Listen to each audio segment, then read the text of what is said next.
Bonjour. Pour éviter le gaspillage, j'aimerais en savoir plus sur les différentes dates de péremption. Merci. Merci pour votre question qui souligne un point important, la nécessité de lutter contre le gaspillage alimentaire. Selon une étude de l'ADEME, chaque année en France, près de 10 millions de tonnes de nourriture consommable sont gaspillées, soit l'équivalent de 150 kg par habitant et par an.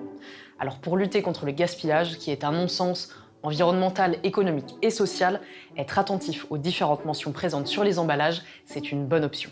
En effet, si les aliments non emballés n'ont pas de date de consommation, ceux préemballés doivent indiquer un délai de consommation. On trouve alors deux mentions, la DDM pour date de durabilité minimale et la DLC pour date limite de consommation. La première est généralement mentionnée par « à consommer de préférence avant le » suivi de la date, et la seconde par « à consommer jusqu'au » plus la date. Si le dépassement de la DDM ne rend pas l'aliment dangereux, ce dernier peut en revanche avoir perdu ses qualités nutritionnelles et gustatives. A contrario, la DLC, elle, doit être respectée car elle indique bien la date limite de consommation à ne pas dépasser. Oui, et d'ailleurs, si les aliments avec une DLC dépassée ne peuvent être ni commercialisés ni consommés, ceux avec une DDM expirée peuvent l'être, sauf bien sûr si les produits ou l'emballage sont altérés. Afin de lutter davantage contre le gaspillage alimentaire, le législateur a souhaité mieux informer les consommateurs avec de nouvelles mentions. Quelles sont-elles ?